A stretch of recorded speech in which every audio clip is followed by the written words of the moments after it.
পরপর দুই কন্যা সন্তান জন্মের পর আবারও মেয়ে হয় সহ্য করতে পারেননি এক মা। অবশেষে সমাজে বিকৃত মানসিকতার বলি হতে হলো এক নবজাতক কন্যাকে। খালের কচুরিপানায় ভেসে ওঠে তার নিথর দেহ। দুপুরবেলা তা বলছে যে আমি একটু সাইডে যাচ্ছি। আমরা এখান থেকে সরিয়ে যাওয়ার পরপরই বাচ্চাটা ওই খালকান্দার পাশে মনে করেন মারি থিয়ে চলে গেছে। রাত্রি পুলিশ প্রশাসন আসার কারণে আমরা মনে করেন এটা জানতে পারি। রাত তখন প্রায় 12টা। গ্রামের নিস্তব্ধতা ভেঙে ছুটে এলো পুলিশ। কচুরিপানার নিচ থেকে উদ্ধার করা হলো সেই কন্যা শিশুকে।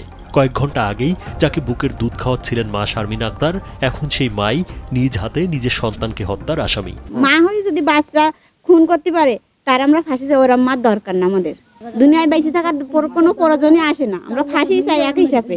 ও তো এমন কোনো কাজ করতে পারে না, আমার বাচ্চারাও মারতে পারে। পুলিশ জানায় রাত 8টার দিকে শিশুটির বাবা ইব্রাহিম খলিল থানায় এসে একটি ডায়েরি করতে চেয়ে বলেন তার কন্যা শিশুকে নিয়ে তার মা শারমিন বিকেলে ঘুমিয়েছিলেন। ঘণ্টাখানিক পরে শিশুকে আর পাওয়া যাচ্ছে না। বাচ্চার মার কাছ থেকে হলো করে আপনার হলো করে জবানবন্দি নিয়ে বাচ্চার মা সহ এখানে এসে আমরা লাশ বাচ্চাটাকে ওই জায়গায় শেওলার ভিতরে পাই।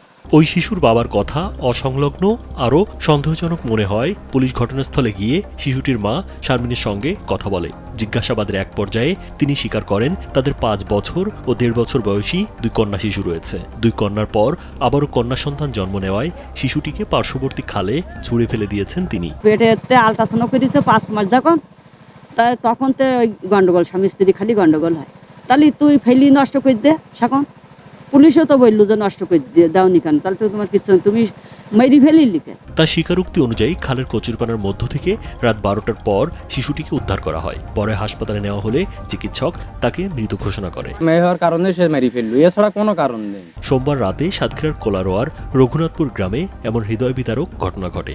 এই ঘটনায় শিশুর দাদি খাদিজা খাতুন বাদী হয়ে মামলা করেছেন। পরে শিশুর মা শারমিনকে গ্রেপ্তার করে সাতক্ষীরা আদালতে পাঠানো হয়। রাজীব বিশ্বাস, কালবেলা।